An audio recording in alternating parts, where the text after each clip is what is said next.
Diolch yn ibyddio. Diolch yn ydio Dduw am gyfle arall i ddod yma i geisio dy wyneb ac yn gofyn i ti drigarhau wrthym ac i nerthyn ni i dyddoli mewn ysbryd a gwirionedd. Tywallt ysbryd arno, mi ni gofyn hyn oll trwy enw a heddiant ein harglwydd Iesu Grist. Amen. Dewch ni ddechrau trwy ganu'r emyn rhif 28. Pa le, pa fodd dechreuaf folianu'r Iesu mawr. Ol rheinio'i ras ni fedraf, mae'n llenwi nef a llawr. 28 gen i sefyll i'w chanu.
Croeso'n gwasanaeth ar ôl yr oedfa fe fydd yna luniaeth ysgafn drws nesaf yn y neuad. Fydd ein cwrgweddi misol yn cael ei chynnal ar y drydedd nos Iau o'r mis sef nos Iau Ionawr 21. Fydd ein hoedfa nesaf Prynhawn Sul am hanner awr wedi 3 ac fe fydd parchedig Hywel Roberts yn pregethu. Nawr wrth i ni gymryd y casgliad gen i ganu tra'r ein heistedd emyn rhif 486. 486. Amen.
Mae'n darlleniad o'r Efengyl yn ôl Ioan, yr 8fed benod, Ioan penod 8, cydechrau'n adnod 33. Ioan 8, adnod 33.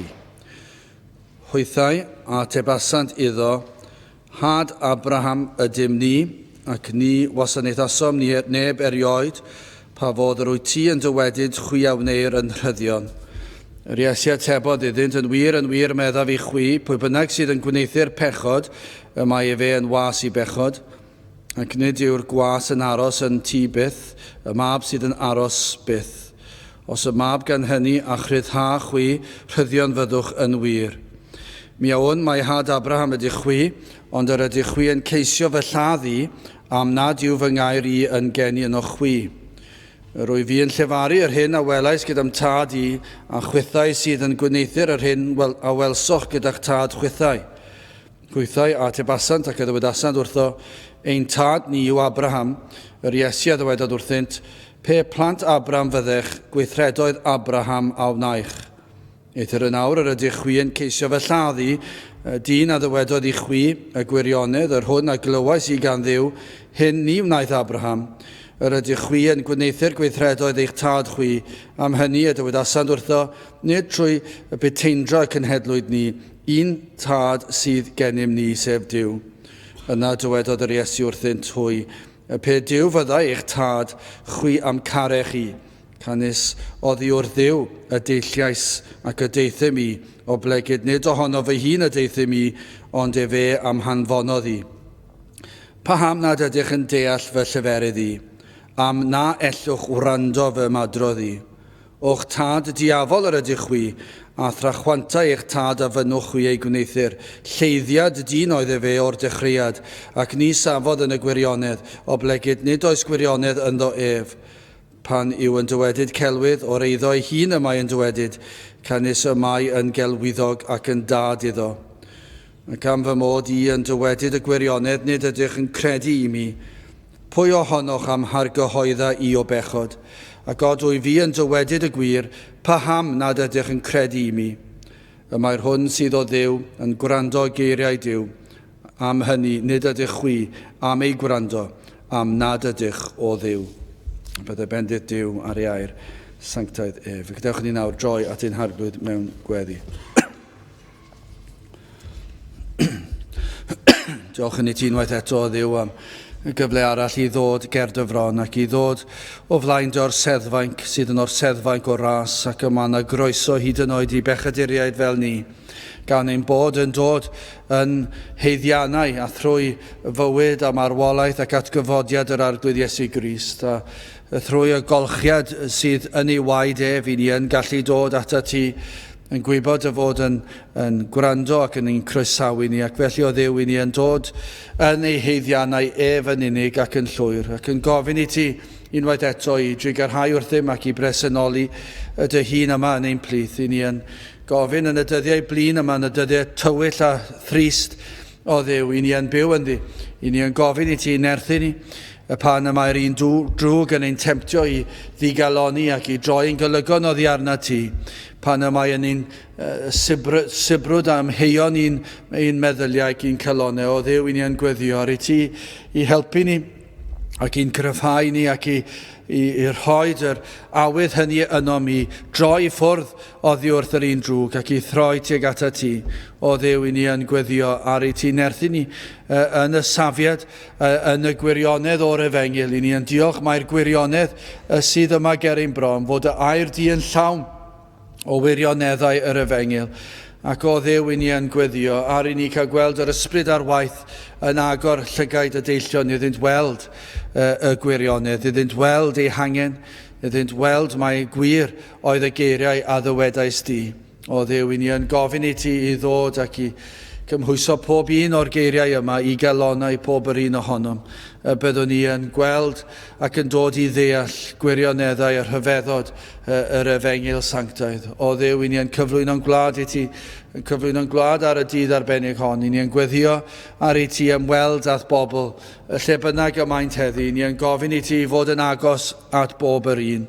O Dduw, rhai yn mynychu cyfarfodydd a chydig iawn sydd yno, ac yna hynny sydd yn wir am y mwyafrif o llefydd ffyddlon bellach yn ein gwlad ni.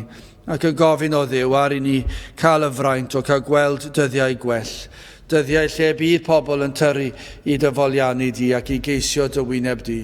Ond o Dduw, i ni'n gwybod bod pob peth yn dy ddwylo di, a fod yn Dduw sydd yn gallu rheoli pob un o'r amgylchiadau ni'n ei weld. Ac felly o Dduw, ein bod yn byw mewn dyddiau trist, i ni yn pwyso ac yn ymddiried yn dy sofraniaeth di, ac yn gofyn o Dduw ar i ti i wneud y pethau hyn clod i ddenw di. Be bynnag sydd yn dod â clod i ddenw di, i ni yn gweddio mai dyna fydd ein hywyllus ni, mwy nag unrhyw beth arall, i ni cael gweld dy fod ti yn cael dy ddyrchafu. Felly o Dduw, i ni yn gweddio fydd y cyfan y byddwn ni yn ei wneud yma yn dy blesio di, ac y byddu di yn cael dy foliannu a ddyrchafu goriwch pob enw arall. Tywallt dy ysbryd arno o Dduw a nerthyn ni yn hyn o beth, ac yn gofyn i ti o Dduw i cyffwrdd ni yn y man hynny sydd yn angenrheidiol ar ein cyfer.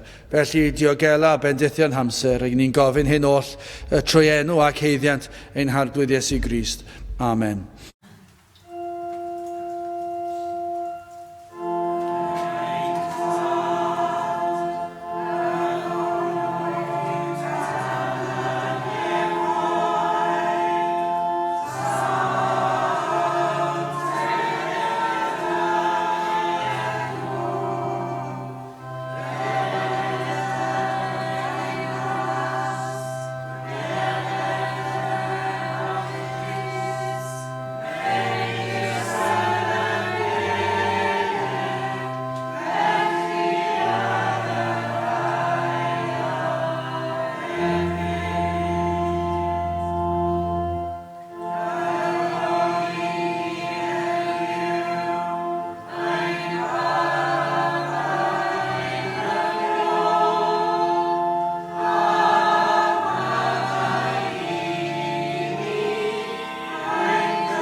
Dewch i ni ganu emyn rhif 535, 535. Y mae'r ymdrech yn parhau, y mae ngobaith bron llescau. 535 gen i sefyll i'w chanu.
Fydd awyn testyn o'r Efengyl yn ôl Ioan, yr 8fed benod ac adnod 46. Ioan 8 adnod 46. Pwy ohonoch am hargyhoedda I o bechod? Ac odwy fi yn dywedyd y gwir, pa ham nad ydych yn credu I mi?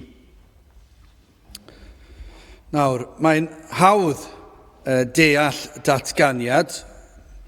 Cristnogion yn dweud bod y colledig, bod y digred yn golledig. Mae'n hawdd deall hynny, falle byddai'r digred yn anghytuno, ond mae'n hawdd deall hynny I ryw bwynt. Petai chi'n mynd allan i'r strydoedd ac yn gweld y digred, yr rhai sydd yn honni, nad ydynt yn credu mewn unrhyw dduw, a rhai sydd yn byw yn llwyr iddynt ei hun, ac yn anwybyddu unrhyw beth I wneud â chrefydd, mi fydde fe'n ddigon hawdd I ni gallu deall y datganiad mae colledig yw'r rheini.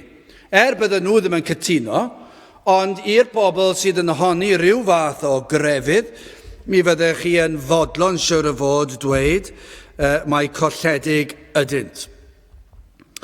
Ond anoddach yw dirnad sefyllfa gyda yr sawl sydd yn honni bod nhw'n credu mewn Duw. Mae'n anoddach I gallu wneud y datganiad. Mae'r datganiad dal yn ddilys, mae'n gywir I ddweud, hyd yn oed bod y crefyddol yn golledig, mynd I fod yn eog gerbron Duw ac yn mynd I dderbyn ei ddigofaint. Ond mae'n anoddach dweud hynny, yn diwe, achos dwi ddim mor rwydd I gallu egluro'r sefyllfa, neu cyfiawnhau'r sefyllfa. Mae'n ddigon hawdd edrych allan hynna ac yn edrych ar y strydoedd ac yn dweud, rheini sydd erioed wedi bod mewn capel, colledig yw nhw. A fydde neb yn dadlau gormod â chi sydd yn mynd I ryw fath o gapel, sydd yn honni rhywbeth, byddech chi'n nod yn meddwl mewn rhai capeli, fydden nhw ddim yn dweud hynny bellach. Ond o fewn yr rhai capeli sydd yn honni bod nhw'n pregethu rhyw fath o efengyl, mi fydden nhw'n bodlon cytuno gyda chi cyn belled â hynny. Ond mae'n anoddach byth gyda'r rhai sydd yn credu mewn Duw. Ac fe gewch chi amryw grefyddau ac hyd yn oed nawr yn ein gwlad ni yn y capeli Cymreig, mi fydde pobl yn dweud fod yr crefyddau eraill yn gadwedig hefyd, gan mae yr un yw'r pobl ac yn addoli yr un Duw yn y pen draw. Dyna be fydden nhw'n dweud. Mae'n anhygoel I feddwl mai dyna pa mor bell I ni wedi mynd o bethau. Ond mae'n anoddach eto ymhlith yr rhai sydd yn honni ei bod yn credu, nid yn unig mewn Duw, ond yn yr arglwydd Iesu Grist. Felly, I ddweud bod yna rhai sydd yn credu yn yr arglwydd Iesu Grist yn golledig, mae pobl yn dal dig ar datganiad hynny. Ni fydden nhw yn fodlon petai chi'n dweud hynny. Llawer sydd yn gallu proffesu, yn ei honni bod yn ddilynwyr Iesu Grist. Ac eto, mae yna rhywbeth ar goll yn ei proffes. Yma, yn y darn yma o'r ysgrythyr, yn yr 8fed benod o'r Efengyl gan Ioan, I ni'n darllen am yr Iddewon. Nawr, gyda'r Iddewon yn amlwg yn elynion i'r arglwydd Iesu Grist, I ni'n gwybod yr oedden nhw allan am ei waed ac yn ddigon agored am hynny. Ac eto mi roedden nhw'n grefyddol iawn, y pobl fwyaf crefyddol yn eu hoes nhw. Ac mi roedden nhw'n honni byw bywydau o foesau uchel, foesau da ac yn dilyn Duw. Ac yma mae Iesu Grist yn delio ar rhai fel hyn, ac yn y ffordd mae e'n delio, mae unwaith eto yn rhoi help mawr I ni yn y modd y dylen ni dirnad rhwng pobl. Ac I ni gallu delio â pobl sydd yn proffesu ei bod nhw'n credu, ac yn grefyddol ac yn dduwiol. Felly, mae'n helpu ni ac I chi yma heddi, pob un ohonoch chi, fe allwn ni fod yn cael rhai yma sydd yn gwbl ddigred, rhai yma sydd yn llawn cred, ond eto gyd ddim yn Gristnogion. Ond yn meddwl I bod nhw'n Gristnogion, rhai falle yn cael amheuon ac yn y blaen. Felly ni'n edrych ar y darn yma ac I ni'n gweld yma'r arglwydd Iesu Grist yn rhoi help mawr I ni I ddatrys y broblem yma. Achos mae yna lawer heddi yn honni bod nhw'n Gristnogion ac hyd yn oed cam ymhellach yn efengylaidd felly. yn honni eu bod nhw'n credu yn yr arglwydd Iesu Grist, cam ymhellach na'r Iddewon, ac yn credu yn yr Iesu. Profi bod nhw wedi hailenni. Nawr, sut ydyn ni'n gallu dirnad a ydynt yn dweud y gwir? A yw'r rhain yn wir blant i Dduw? Achos o ran ein barn ni fan hyn, mi fysa ni'n ddigon parod i ddweud bod yr hyn i ni weld yn y wlad, mewn hyd yn oed llefydd sydd yn honni fod yn eglwysi Efengyl, mae rhai sydd yn aelodau, ffyddlon a brwd, mae llawer o'r heini, mi fysa ni'n mentro dweud, yn ôl beth i ni'n deall o'r Efengyl fan hyn ac yn ôl Gaerdyw, mi fysa ni'n rhoi marc cwestiwn anferth ar eu proffes nhw, mi fydden ni'n amen fawr iawn, os oes na gwir brofiad. Nawr mi fyddai pobl gallu dweud, pwy i chi i ddweud y fath beth? A mi fysa ni'n cytuno dyn nhw, pwy ydw i ddweud y fath beth? Ond fysa ni'n mentro dweud, nid fi sydd yn dweud. Mae'r arglwydd Iesu Grist yn dweud. Mae yn rhoi marc cwestiwn anferth ar y byd Efengyled Cymreig heddi. Ar y cenhedlaeth fi oedd o'r blaen yn cenhedlaeth ni, a nawr y plant y cenhedlaeth nesaf. Mae yna farc anferthol, mae'r cwestiwn anferthol ar ddilysrwydd eu proffes nhw. Y tebygrwydd yw fod na niferoedd fawr o'r rhai sydd yn meddwl eu bod nhw'n Gristnogion nad ydyn nhw'n Gristnogion. Yr oedd yr Iddewon yn meddwl eu bod nhw'n iawn, gan eu bod nhw wedi ei geni yn Israel, ac eu bod nhw yn bobl dewisiedig Duw, ac roedden nhw'n blant i Abraham, ac roedden nhw'n meddwl fod popeth yn iawn, ac eto gyd yn casau Iesu Grist. Ond mae problem falle hyd yn oed yn fwy dyrys gyda ni, achos mae'r rhai ni'n nabod yn proffesu credu yn Iesu Grist, ond dydyn nhw ddim. Ond mi fyddwch chi'n dweud, sut ych chi'n gallu dweud y fath beth? Sut fedrwch chi ddweud y fath beth? Wel, allai ddweud ydych chi, nid fi sydd yn dweud. Iesu Grist ei hun sydd yn dweud. Ac mae e'n ddigon clir yma o'n blaenau ni. Mae Iesu Grist yma yn y darn yn dangos yn eglur, cyhuddodd Iesu Grist yr Iddewon o fod yn ffals. Ac fe brofodd ei bod nhw'n ffals, ac fe ddangosodd yn eglur iddyn nhw, adnod 38, yr o'i fi, dyma be mae Iesu Grist yn dweud, yr o'i fi yn llefaru yr hyn a welais gyda'n tad i, a chwythau sydd yn gwneithur yr hyn a welsoch gyda'ch tad chwythau. Mae'n dechrau, allech chi ddweud, mae'n ddigon clir i ni, achos ni'n gwybod beth sy'n dod nesaf, ond oedd yr Iddewon ddim yn gwybod beth yn dod nesaf, ond dwi'n credu roedden nhw'n ame. Achos darllenwch chi nes ymlaen, maen nhw wedi ffyrnigo hyd yn oed ymhellach. Be mae Iesu Grist yn dweud? Dwi yn dysgu be mae fy nhad i wedi ei ddweud, ac i chi yn gwneud beth mae'ch tad chi yn ei ddweud. Yr oedd yr Iesu wedi ei anfon gan y Duw Dad, a dyna oedd ei weithredoedd a'i eiriau yn adlewyrchu hynny, a dangosodd yr Iesu ei bod nhw yn dod o'i tad nhw. Nawr, mae'r Iddewon yn honni yn gyntaf, mae Abraham oedd ei tad. Ac mi roedden nhw'n iawn. Yn ôl y cnawd, Abraham oedd ei tad. Yn gnawdol felly. Ac yna, maen nhw'n gallu chi gweld, maen nhw'n mynd tipyn bach yn fwy blin, maen nhw'n mynd yn bellach yn dweud, ond Duw yw ein tad ni hefyd. Nid yn unig Abraham, ni o'r Iddewon, mae fel y Cymru'n dweud, i ni o'r Cymru. O, mae yna hanes wych gan Gymru yn does na. I ni sydd wedi cael ein bendithio mwy nag unrhyw wlad arall yn yr holl fyd. Mae hwnna'n ffaith. Nesaf at Israel, ni yw'r Israel arall, allech chi ddweud. Mae Cymru wedi bendithio mwy nag unrhyw wlad arall yn yr holl fyd. Ac i ni'n gallu siarad fel yr Iddewon. I ni yn blant, i Howell Harris, William Williams Pantycelyn, Abraham yr Iddewon, ac mae'r Iddewon yn mynd ymhellach. Duw yw ein tad ni. Ond fe brofodd Iesu Grist yn wahanol iddyn nhw. Ni allant fod yn blant Abraham yn ysbrydol, nac yn blant i Dduw yn ysbrydol, gan nad ydynt yn gwneud gweithredoedd Abraham a Duw. Mae'n ddigon amlwg, mae'n ddigon rhwydd, dwi'n mynd anodd. Sy'n eisiau gradd mewn diwynyddiaeth i ddeall yr adnod yma. Be sydd eisiau yw gradd mewn rhyw ddiwynyddiaeth rhyfedd i ddadbrofi'r peth. ac mae yna ddigonedd o gyrsiau felly gael. Mae eisiau fod mor glyfar i i newid pwrpas a pwysles yr ysgrythur. Sut fedrwch chi esbonio hwn mewn unrhyw ffordd arall? O, mae'n anhygol. Mae dynion a pregethwyr Cymru wedi llwyddo gwneud. Ac mae'n rhyfedd i wrando ar pobl yn gallu esbonio rhywbeth fel hyn mewn unrhyw ffordd arall. Mae yn gwbl eglur.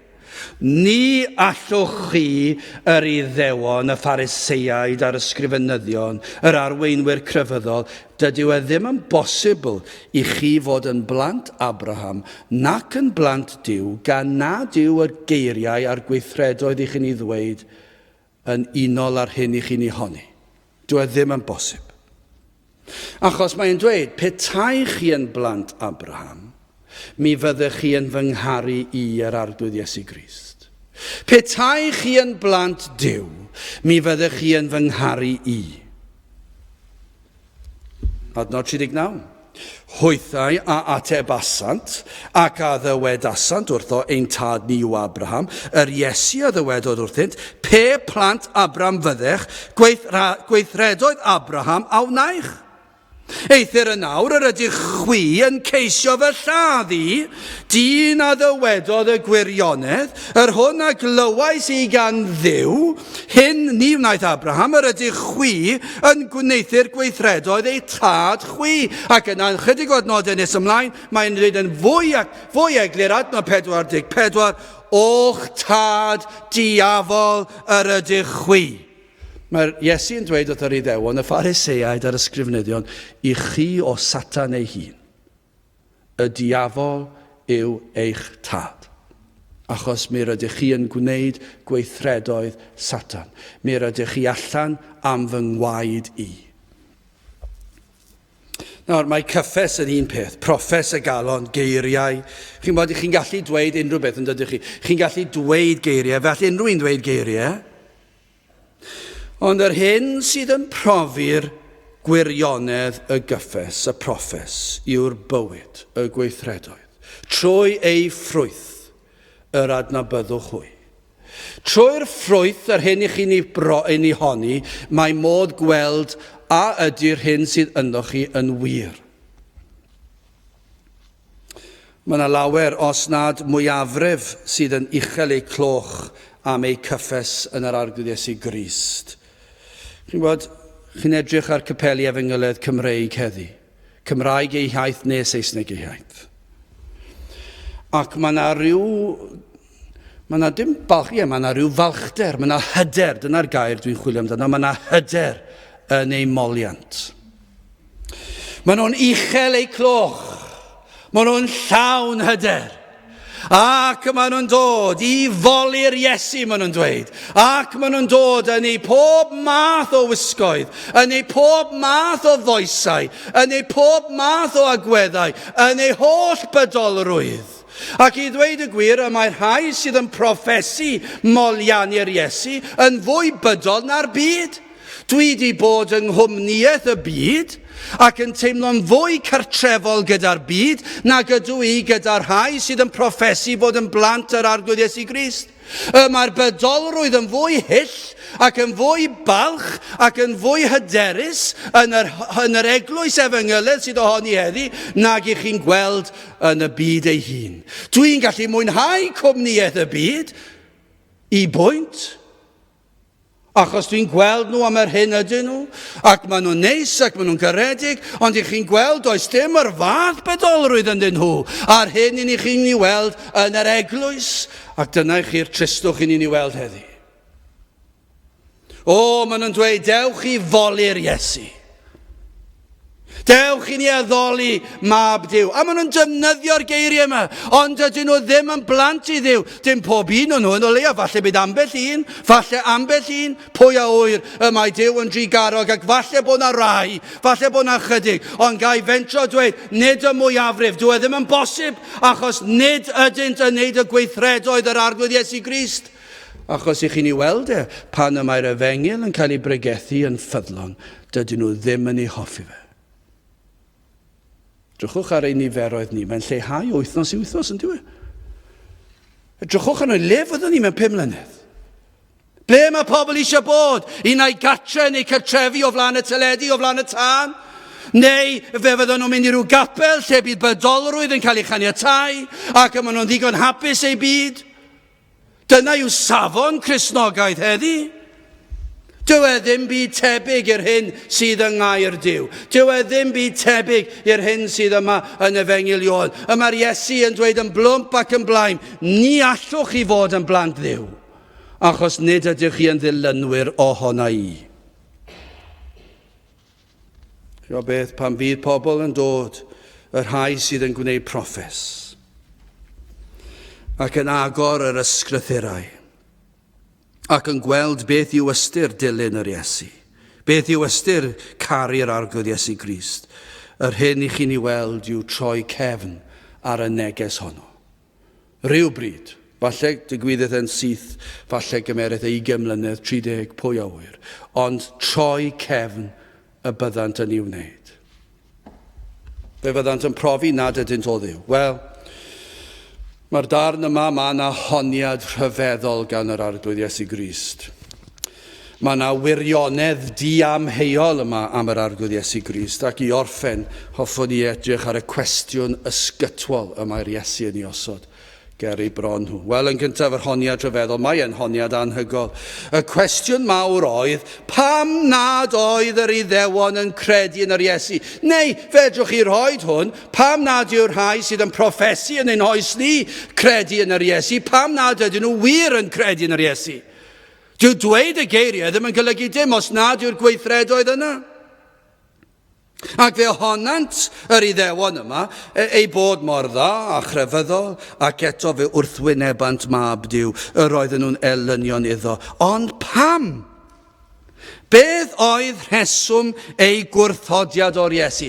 Pam yn y byd gwrthododd yr bobl yma yr Iesu? Pam fod pobl heddi yn gwrthod yr neges yr Efengyl? Pam bod nhw'n gwrthod yr Efengyl? Pam fod pobl sydd yn honni fod yn Gristnogion yn casau yr Efengyl sydd yn cael ei ffrigethu yma a capeli tebyg a does dim llawer ohonyn nhw ar ôl? Pam fod nhw'n casau'r fath beth?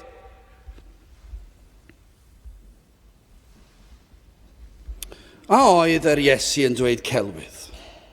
A oedd yn dweud celwydd? A oedd yr Iesu'n wallgo? Adnod 46. Pwy ohonoch am hargyhoedda I o bechod? Ac os o'i fi yn dywedyd y gwir, pa ham nad ydych yn credu I mi? Mae'r adnod yma'n anhygol. Mae'n ddigon clir. Pwy o'r Iddewon oedd yn gallu cyhuddo Iesu Grist o bechod? Roedd yna lawer wedi cam gyhuddo'r Iesu. Fe gafodd lawer o gai dystion yn dweud celwydd amdano. Fe gafodd Iesu Grist lawer o elynion. Ond sawl un a oedd yn gallu ei gyhuddo a phrofi'r cyhuddiad. Sawl un. A oedd yn gallu darganfod unrhyw beth nath Iesu Grist a oedd yn ddrwg neu'n bechadurus. Sawl un pryd hynny, sawl un o'r Iddewon oedd yn nabod ac yn gwybod am yr Iesu ac yr oedden nhw wrthi'n ddyfal yn chwilio am rhywbeth i'w ddweud amdano ac pan yn methu ffeindio rhywbeth, roedden nhw yn ei wneud fyny ac yn dweud celwydd ac yn talu pobl I ddweud celwydd, ond doedden nhw ddim yn gallu ffeindio unrhyw beth o'i le am yr Iesu. Dim un pechod, dim un cyhuddiad. Ac ers hynny, does dim yr un hanesydd newyddiadurwr wedi gallu darganfod unrhyw beth nath yr Iesu o'i le. Honodd Iesu Grist fod yn fab Duw. Honodd mae geiriau ei dad y llefarydd. Honodd fod yn berffaith. Dyna be mae Iesu'n dweud. Yr oedd Iesu fan hyn yn honni ei fod yn berffaith. Pwy ohonoch chi am hargyhoedda I o bechod? Be mae'n dweud mewn geiriau eraill yw, mi rydw fi yn berffaith. Fi yw Duw. Fi yw mab Duw. Dyna be mae Iesu Grist yn ei ddweud. Dyna chi honiad rhyfeddol. Pe tawn ni yn honni y fath eiriau a hynny, pe tawn ni'n honni, dydw I ddim yn gallu wedi pechu, pwy ohonoch chi gall fy argyhoeddi I o bechod, mi fyddwn yn beth peryglus iawn. Ni fydd yr rhaid I fi aros yn hir cyn bod na res hir o bobl yn aros I wrth ddweud fy honiad. Ond ni fydd hwnna'n wir. Mi fyddwch chi gyd yn dod mewn llinell fyna, ac mi fyddwch chi gyd yn dweud rhywbeth fy mod I wedi wneud o'i le. Fel plentyn, sam o sawl gwaith dwi wedi clywed pobl yn dweud wrthai, dwi'n gofio di pan o ti'n un twtsyn bach. Dwi'n cofio ti pan o ti'n fach ac yn rhedeg o gwmpas. O ti fas i'r capel ac yn bod yn ddrwg ac yn wir yn ddrwg. A ddim yn gwrando yn y capel ac yn bod yn niwsans yn y capel. A na gyd o'n i'n cael trwy'r amser atgofio'n pobl ohona I, siwr fod fel plentyn oedd bachgen bach drwg. A bethau chi'n mynd I fy athrawon yn yr ysgol, mi fyddwch chi'n ffeindio gyda nhw, dwi ddim yn gwrando lot, mae'n breuddwydio, mae'n chwarae o gwmpas, mae'n siarad trwy'r wers. Dyna be fyddwch chi'n ffeindio, drwchwch chi ar fy adroddiadau, ni'r llawer o bethau felly wedi cael ei ysgrifennu.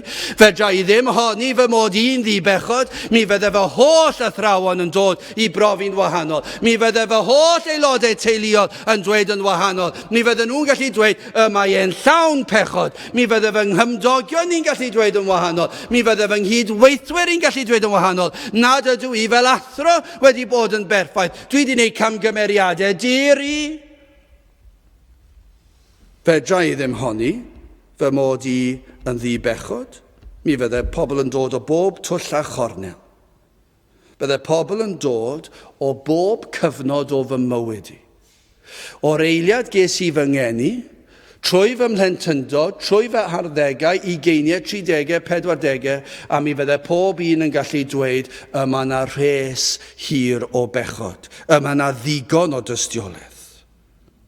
Mae celwydd bydde fy honiad I, fy mod yn ddibechod. Ond hwn ddim yn wir am fi yn unig. Mi fydde hynny'n wir am bob un ohonoch chi fan hyn. Meddyliwch chi am y person mwyaf dylanwadol I chi yn ei adnabod, y mwyaf pwerus, y mwyaf galluog. Mae'n wir am bob un ohonynt. Does dim un wedi osgoi hyn. Dyna sydd yn gwneud honiad Iesu Grist mor rhyfeddol. Mae'r datganiad mwyaf rhyfeddol fuodd na. Pwy ohonoch am hargyhoeddau I o bechod? Does dim un person arall yn hanes y byd wedi gallu dweud y fath beth. Achos mi fydde pawb yn gallu troi rownd yn dweud, wel, fe nes di bechu ddoe, fe nes di bechu bore yma. Dyna her I chi. Os nad ydych chi yma heddi wedi dod at Iesu Grist, ac eich bod chi dal yn cwestiynu dilysrwydd ei honiadau, ewch ati felly I ymchwilio am y gwir. Mae yna ddigon o dystiolaeth ar gael. Ni'n dwi'n yn sôn am 2000 o flynyddoedd. Dwi ddim yn lot nag yw, pan chi'n meddwl amdano fe. Os modd byw am 100 mlynedd, yw 2000 o flynyddoedd ddim yn lot, 20 o weithiau yw hwnna. 20 gwaith y 100 mlynedd, dwi ddim yn lot nag yw. Sy'n rhaid I fi nôl yn bell iawn, a mae'r dystiolaeth dros 2000 o flynyddoedd, does dim eisiau mae yna ddigonedd o wybodaeth hynny, ond dwi ddim yn mynd I fod yn rhywbeth anferthol, sy'n eisiau mynd dros fel mae'r dyddiadau hirt yma mae'r gwyddonwyr yn defnyddio fel biliynau o flynyddoedd, gan anwybyddu'r ffaith I Dduw creu'r byd yn ei lawn dwf. Does dim eisiau ni fynd o 2000 o flynyddoedd. Ewch ymlith y 2000 o flynyddoedd yn ôl ac edrychwch am y dystiolaeth. Y dyn enwocaf fuodd erioed. Y dyn mwyaf arwyddocaol sydd erioed wedi rhodio ar y ddaear. Ac os felly mae rhaid bod na ddigon o dystiolaeth, bod na ddigonedd o lyfrau hanes cenhedloedd ar draws y byd. A'r Beibl ei hun. Ewch ar eich teithiau, ewch o gwmpas y byd, ac ewch I weld, mae'r we yn neud y lot yn haws. Ewch I chwilota. Ewch I chwilota am yr arglwydd Iesu Grist. Ceir dogfennau, ceir ffynonellau dibynadwy I ni fod yn addysgiadol heddi chi sydd yn gwneud hanes, ffynonell dibynadwy. Dyna'r pwysigrwydd. Os ydych chi'n gwneud hanes yn yr ysgol, mae chi'n cael y ffynonellau yma ac chi'n cael y trafodaethau yma a yw'r ffynonell yn dibynadwy. Mae yna ddigonedd o ffynonellau dibynadwy am yr arglwydd Iesu Grist. Dyna her I chi. Ewch I chwilio. Ewch yn ôl I hanes yr Iesu cyn ei eni. Am y proffwydoliaethau a fiodd. A gweld a yw yr holl proffwydoliaethau wedi gwireddu, ewch at ei enedigedd ei hun a darllenwch am ei eni rhyfeddol. Dyna chi ddatganiad. Pwy ohonoch chi sydd yn gallu honni unrhyw beth fod yr Iesu wedi wneud yn ddrwg, edrychwch ar ei enedigedd rhyfeddol gwirthiol. Yna gwelwn ffaith a brofod na chafodd ei lygru gan bechod dyn, fe anwyd i'r forwyn fair. Doedd ddim yn dod o linach y dyn, yr oedd yn wirthiol yr ysbryd glân a ddaeth arni, ac felly y mae yn bir ac y mae yn sanctaidd heb ei lygru gan bechod dyn, ac felly o'i enedigedd roedd yr Iesu'n berffedd, ac yna fel baban bach ac fel plentyn, y mae blentyndod yn rhyfeddol. O'r ychydig i ni wybod, y mae blentyndod yn berffaith, ac yna wrth iddo dyfu'n ddyn a'i weinidogaeth. Ewch trwy'r Efengylau a darllen am ei eiriau, ei ddewisiadau mewn bywyd, ei athrawiaeth. O hyn, i ni'n ei weld yn weithredol yn ei fywyd, pob un o'i eiriau a athrawiaeth, pethau yn dysgu bobl y bregaeth ar y mynydd yr oedd yn weithredol yn ei fywyd ei hun. Darllenwch am ei dosturi at bob math o gleifion. Mae Iesu Grist yn disgrifio ei hun yn y benod hon, ond yn y 12fed adnod 12 o penod 8, yna y llefarodd yr Iesu wrthynt Drachem gan ddywedyd, goleini'r byd ydw i fi, yr hwn am dilyno i, ni rodia mewn tywyllwch, eithir e fe a gaif oleini'r bywyd. Dyna chi honiad? Goleini'r byd ydw i fi? A doedd neb yn gallu brofi'n wahanol? Doedd neb, a sneb dal wedi profi'n wahanol. Doedd neb yn gallu darganfod unrhyw beth tywyll am yr Iesu. Yr oedd popeth amdano yn sanctaidd ac yn bir ac yn lân. 1:1 adnod 19, eithir a gwerthfawr waed Crist megis oen difeus a difrycheilid. Yr oedd yn oen perffaith. Oen Duw yn berffaith lân, yn wyn. Wynach na'r eira. Rhaid oedd i hyn fod yn wir. Rhaid oedd i hyn fod yn wir. Os oedd Iesu Grist i dalu'r pris ein dyled ni. Os oedd Iesu i fodloni'r tad.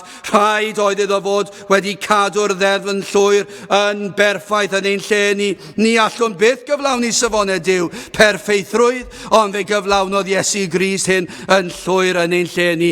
Felly pan mae'r Iesu yn dweud wrth yr Iddewon, pwy ohonoch chi all fy ngheiddo i o bechod, doedd neb yn gallu, ac roedd hwnna mor bwysig. Achos os oedd e i achub pechaduriaid, rhaid oedd iddo fe fod yn berffaith. Gai ofyn i chi, pwy ohonoch chi gall ddarganfod pechod yn yr arglwydd Iesu Grist? Mae gennych chi ni symud ymlaen felly gwirionedd y diamheuol. Pwy ohonoch am hargyhoeddau i o bechod, ac os o'i fi yn dywedyd y gwir, pa ham nad ydych yn credu i mi, fe honnodd Iesu Grist gan ei fod yn ddibechod, felly hefyd mae e'n dweud y gwir. Ac yw'n amlwg yn dweud, yw'n anodd.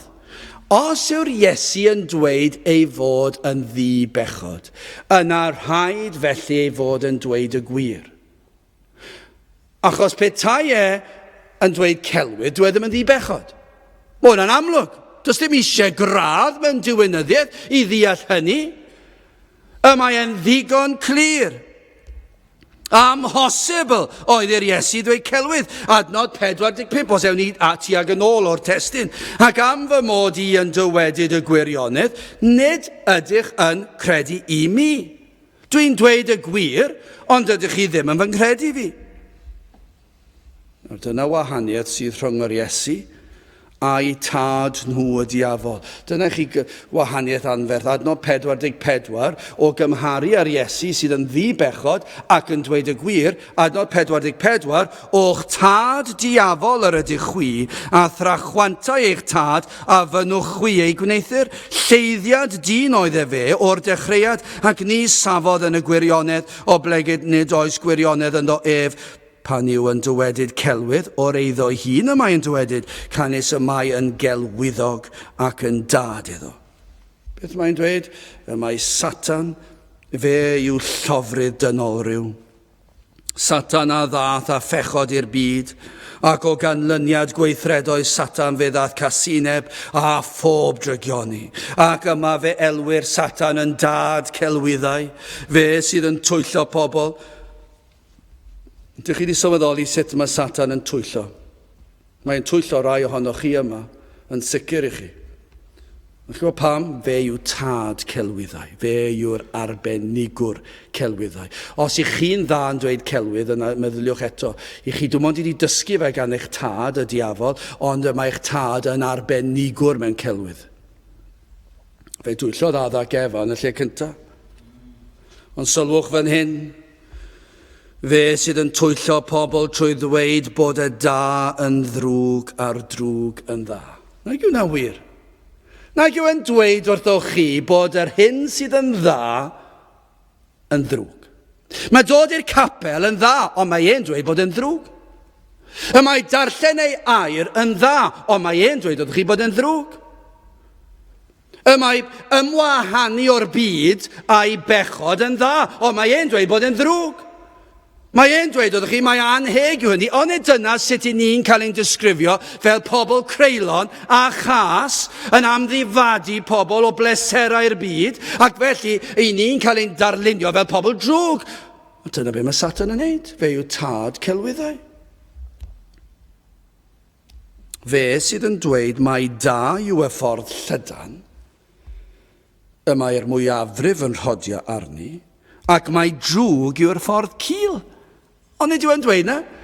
Mae Satan wedi llwyddo twyllo pobl sydd yn y byd efengylaeth a dweud wrthyn nhw bod y ffordd gul sydd i ni'n ohoni sydd yn gywir ac yn ysgrythurol yn ddrwg. Ac felly mae'r rhai sydd yn proffesu Cristnogaeth yn dilyn y ffordd llydan ac yn fwy llydan na'r byd hyd yn oed. Satan sydd yn dweud bod y gwir yn ffals a'r ffals yn wir. Ond nid yw'n wir? Dyna be mae Satan yn dweud. Mae Satan yn dweud wrth bobl ar draws y byd fod y gwir, fod gair y Duw yn dylwyth teg, yn stori'r Mabinogion fel betai. Dyna be mae Satan yn ei ddweud. Mae e'n dweud bod y gwirionedd sydd yn y Beibl yn ffals ac yn gelwydd, tra fod yr hyn y mae'r gwyddonwyr yn ei ddweud ac yr athronyddwyr yn ei ddweud a'r gwleidyddion yn ei ddweud yn wir. A'r crefyddau'r byd yn wir. Dyna be mae Satan yn dweud. Mae e'n dweud bod y gwir yn ffals a'r ffals yn wir. Pam? Fe yw'r tad celwyddau. Dyna beth oedd Iesu Grist yn ei ddweud. Mae'ch tad chi yn dad celwyddau. Mae'n lofrydd ac mae'n gelwyddgu. Ond nid yna welwn drwy'r adeg, pethau nad ydynt yn gwneud synwyr. I ni'n gweld yn y byd pobl yn dilyn y drwg ac yn troi cefn ar y da. Ond i ni'n deall pan yn sylweddoli pwy sydd yn gyrru'r hyn ymlaen, i ni'n gallu deall y peth, dwi ddim yn gwneud synwyr, ond i ni'n deall yr un drwg sydd tu ôl y cyfan. Ond o mor wahanol yw Iesu Grist. Yr oen dynam goleini'r byd, yr un na all neb yr iddewon a neb dros hanes y byd, ddarganfod yr un cyhyddiad yn ei erbyn. Does dim un cyhyddiad wedi dal dŵr, a gafodd ei ddweud yn erbyn Iesu Grist. Mae'r Iesu yn dweud y gwir, y gwirionedd. Mae'r hanes y byd yn profi. Mae hwn yw'r gwir. Ac mae o hwn y daw y gwir. Does neb yn gallu profi'n wahanol. Adnod 45, ac am fy mod i yn dywedyd y gwirionedd, nid ydych yn credu mi. Chi'n meddwl, mae'n gofyn cwestiwn iddyn nhw'n adnod 43, pa ham nad ydych yn deall fy lleferydd i, am na ellwch wrando fy ymadrodd i. Mae'n gofyn cwestiwn a mae'n ateb iddyn nhw, achos nhw'n gwybod nhw yn mynd i gallu ateb, nhw'n rhi dwp yn ysbrydol. Felly mae'r Iesu'n gofyn cwestiwn, pa ham nad ydych yn deall fy lleferydd i, a'r ateb yw, am na ellwch wrando fy ymadrodd i. Ond sylwch yn y gwreiddiol, nid yn unig na ellwch wrando fy ymadrodd i, mae e'n dweud, mae yna fwy o bwyslais. Be mae'n golygu yn gywir yw hyn, nid ydych yn gallu goddef clywed fy lleferydd i. Mae'n wahanol, yn dyw e? Mae yna fwy iddo fe. Dydych chi ddim yn gallu goddef. Felly chi gallu gofyn y cwestiwn yma, pa ham nad ydych yn deall fy lleferydd i am nad ydych chi yn gallu dioddef fy lleferydd i? Mae'n atgas i chi. I chi'n ei gasau. Chi'n clywed fy ngeiriau fi, ond ydych chi ddim yn ei ddeall achos i chi'n casau. Nid ydych am ddeall fy ngeiriau i. Fe wnewch chi unrhyw beth mwyn peidio clywed fy ngeiriau i, gan ei fod yn wrthyn i chi. Dyna beth mae'n dweud, dydych chi ddim yn deall, achos nid yn unig dydych chi ddim yn gwrando, ond dydych chi ddim am wrando, dydych chi ddim eisiau deall, i chi'n wrthyn i'r hyn dwi'n ei ddweud, mi rydych chi yn casau yr hyn sy'n gen i ddweud, ac felly dydych chi ddim yn gwrando nac yn deall. Dyna ddywedodd Iesu Grist am gyflwr yr Iddewon ac am eich cyflwr chi, rai ohonoch chi. Fe ddywedodd Iesu Grist y gwir, hynny yw'r efengil. Dyna beth yw'r gwir fan hyn yn adnod 45. Beth oedd ei bwrpas yn dod i'r byd? Y gwirionedd, yr efengil, yr oedd yn datguddio neges Duw, y newyddion da bod Duw wedi darparu ffordd i ddelio a'n pechod ni.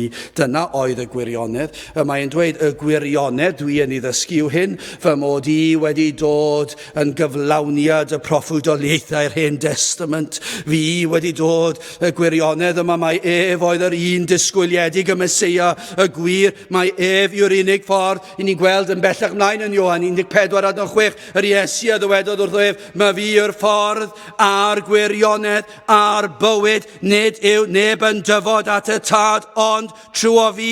I ni'n clywed pobl heddi yn Capeli Cymru heddi yn dweud, nid oes neb yn dyfod at y tad, ond trwy, a maen nhw'n rhoi rhestr hir o grefyddau'r byd. Dyna chi rwtsh llwyr. Celwydd llwyr. Pwy? O ble maen nhw'n dod? Byddai'r Iesu'n dweud o'r diafol ei hun. A maen nhw'n dweud celwydd, nid oes ffordd arall at y tad, ond trwy'r Iesu. Dyna beth dwedodd Iesu Grist. Does dim osgoi'r peth. Mae fi yw'r ffordd a'r gwirionedd a'r bywyd. Nid yw neb yn dyfod at y tad, ond trwy fi, mab Duw y Meseia. Fi yw'r goleuni. Fi yw'r un sydd heb bechu erioed yn fy mywyd. Fi sydd yn dweud y gwirionedd. Dywedodd Crist y gwir yn blaen, nad oes ffordd arall at Duw, ar wahân i drwyddo fe. Fe ddaeth i fyw bywyd perffaith yn ein lle. Fe a ddaeth i farw ar y groes a cymeryd ein cosb yn ein lle. Ac felly dim ond trwyddo fedrith unrhyw un cael bywyd trygwyddo. Felly hanfodol yw gwrando ar ei eiriau ef. Hanfodol yw sylwi ar yr hyn a ddywedodd yr Iesu, yr hyn a wnaeth, ac arwydd y cad yr hyn a ddywedodd ac a wnaeth. Trwyddo ef gellir derbyn maddeuant pechodau. Dim ond trwy'r Iesu fedrwch chi cael heddwch a Duw a bywyd trygwyddol. Ef sydd wedi wneud y cyfan ein mwyn ni. Crist sydd wedi ein rhybuddio am y farn i ddod. Dyw pregethu am y farn ddim yn hawdd.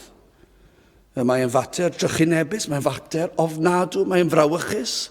Dwi ddim yn rhwydd unrhyw un pregethu am hynny, ond mae'r efengil yn seiliedig ar y ffaith hynny. Ni fydd y pwrpas i'r Iesu fod wedi dod.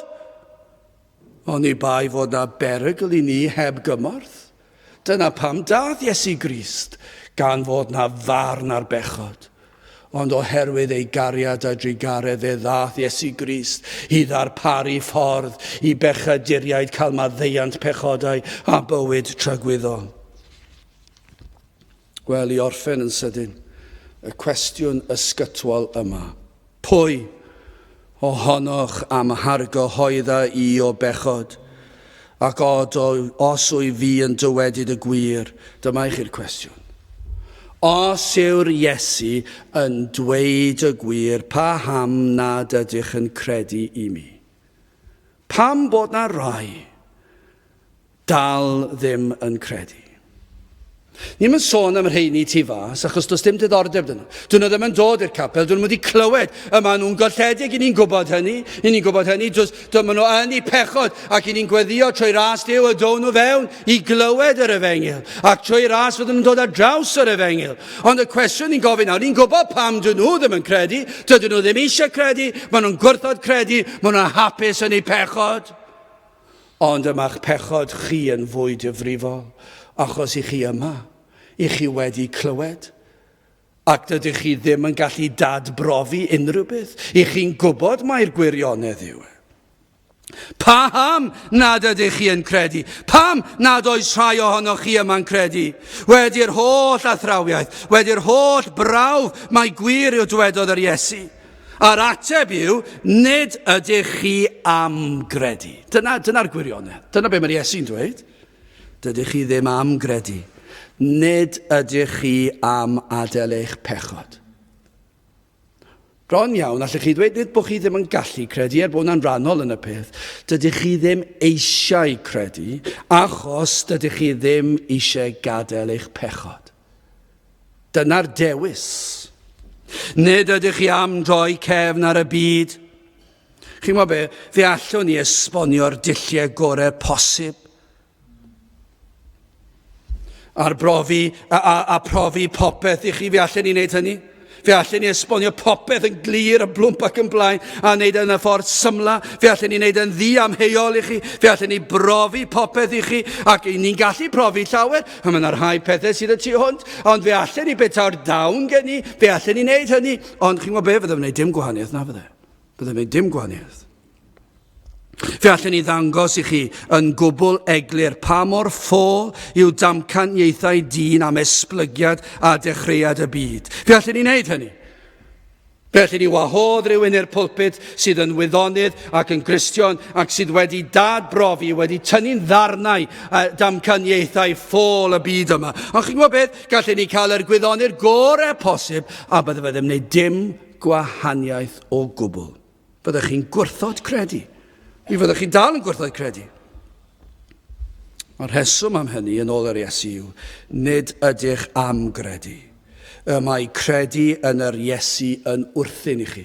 I chi'n elyn i'r gwirionedd. Dyna'r gwir.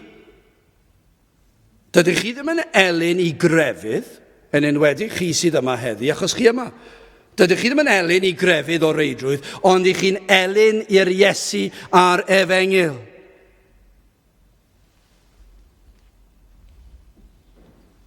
Bod wedi'r cyfan, pan ni'n edrych ar eich proffes, i ni'n weld y dydau hyn. I ni'n gweld y modd petai chi'n dod ar holl wirionedd ger ei bron nhw, fydden nhw dal yn ei wrthod. Gan ei fod yn amharu ar eich pleser a'ch pechod. Dyna pam ni'n gweld mewn eglwysi efengylydd, pam nad ydyn nhw'n uno gyda ni fan hyn. Achos nad oes hawl ganddyn nhw fwynhau a chyfiawnhau pleser pechadurus. Ac felly mae'n wrthyn iddyn nhw. Dyna pam maen nhw'n gwneud hwyl am ein hoedfaw ni. Ac yn meddwl mae hen deip i ni. Hen ffasiwn. Diflas, cil, caled. Dyna pam mae'r geiriau mae'n cael ei roi. Ond y gwir y mater yw, maen nhw'n gwrthod credu yn yr Iesu cywir, yn y gwirionedd, gan bod nhw yn caru eu pechod cymaint. Yn ôl yr Iesu, gan ei bod yn blant yr un drwg. Adnod 47. Mae'r hwn sydd o Dduw yn gwrando geiriau Duw. Am hynny, nid ydych chwi yn ei gwrando am nad ydych o Dduw.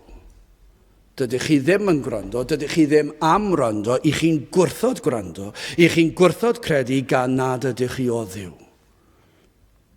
Nid ydych chi'n nabod llais y bugail. Chi ddim yn ei nabod e?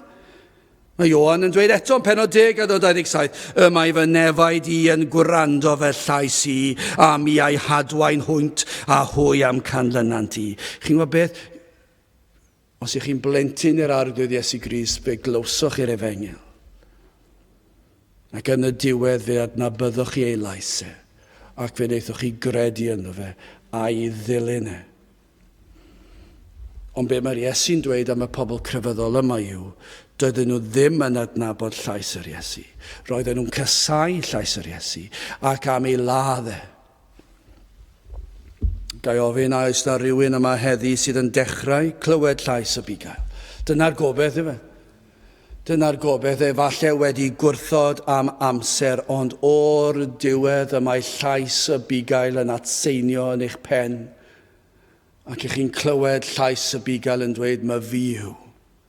Fi yw'r ffordd, y gwirionedd a'r bywyd. Gwrandewch. Falle bod chi'n dechrau gweld ac yn dechrau deall mai gwir yw'r geiriau yma. Falle o'r blaen o'ch chi'n sylweddoli, ond nawr ych chi'n gweld pwysig yw gwrando, pwysig yw troi ac ymddiried. Mae Iesu Grist yw'r ffordd. Dewch ato felly, trai fod yn agos a thra gellir ei gael ef. Dewch ato'ch, cyfleidiwch e. Cofleidiwch y bugail da. Trai fod yn agos. Gai ofyn felly pwy ohonoch chi sydd yn gallu argyhoeddi'r Iesu o bechod? Llai ateb i chi nawr, dim un ohonoch chi. Dyw e ddim yn bosib. Fedrwch chi byth cyhuddo'r Iesu o bechod. Ac felly, os yw hwnna'n wir, pam nad ydych chi'n credu? A'r ateb yw, mi rydych chi'n caru eich pechod gormod. Ac hefyd, mi rydych chi'n elyn i Dduw. Ac nad ydych chi'n blant iddo. Ond efallai trwy ras Duw bod na rai yma sydd yn dechrau clywed llais y bugail. A'i fod yn eich gwahodd i ddod ato. Ac fe byddwch chi yn edifar am eich pechod. Ac y byddwch chi'n dod at y groes ac yn gweld beth nath yr Iesu drostoch chi. Iddo weidi drostoch chi. Iddo farw a cymryd y gosb yn eich lle chi. Ac wrth i chi ddod at y groes, nid yn unig byddwch chi'n teimlo ac yn gwybod ac yn ymwybodol fod yr Iesu yn cymryd eich pechod chi a'ch euogrwydd chi i ffwrdd a'r digofaint i ffwrdd, ond yma'n rhoi ei berffeithrwydd i chi, y clogi'n cyfiawnder ac yn eich gorchuddio chi'n llwyr. Fe fyddwch chi wedi clywed llais y bugail ac fe fyddwch chi wedi dod ato. A chi'n gwybod beth? Dyma be fydd yn digwydd. O fyna ymlaen, fe fyddwch chi yn byw fel yr Iesu ei hun. Fe fyddwch chi'n ymwahanu o'r byd. Fe fyddwch chi am wrando ar ei eiriau gymaint ag sydd posib. Fydd ddim yn bosib i chi wrando ar gormod o iair. Fyddwch chi am fod gyda'i blant gymaint ac sydd bosib. Fyddwch chi am siarad ag gymaint ac sydd bosib. Fyddwch chi'n ofalus am eich geiriau, am eich gweithredoedd, am y llefydd i chi'n mynd, popeth amdano chi. Fydd pob eiliad o'ch bywyd yn llwyr wedi gymryd i fyny eich bod chi am fyw clod i'r Iesu. Gan mae hwn yw goleini'r byd. Pwy ohonoch am argyhoeddau o bechod? Ac os yw fi yn dywedyd y gwir, pa ham nad ydych yn credu i mi. Gadewch i ni weddio. O Dduw, i ni yn diolch i ti am yr hybyddion sydd yn dy air ac yn gweddio Dduw ar ei rai i glywed llais y bugail yn galw arnynt hyd yn oed heddiw. Ac y byddant yn cael yr hodd o ffydd i gredu ac i edifarhau ac i bwyso'n llwyr ar yr Iesu. O Dduw, te'r gweithiau'n ein plith, i ni'n gofyn hyn trwy enw ac eiddiant yn harglwydd Iesu Grist. Amen. Dewch i ni orffen ein gwasanaeth trwy ganu'r emyn rhif 309 ac hefyd 310, 310 hefyd. A oes gobaith am achubiaeth, oes maddeuant am bob bai, a oes hedd am meddyginiaeth, a oes ceidwad i'r fath rai. Dyna chi, ni wedi edrych ar cwestiynau heddiw.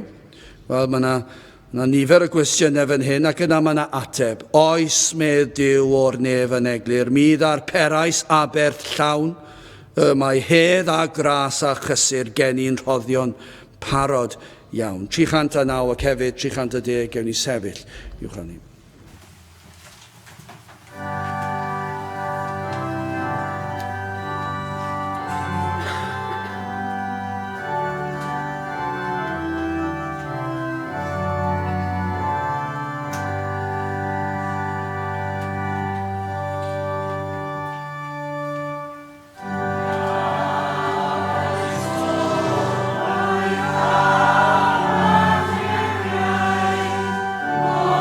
Oes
A nawr bydde di ras ein harglwydd Iesu Grist a chariad Duw a chymdeithas yr ysbryd glân fod gyda chwi oll hyd byth.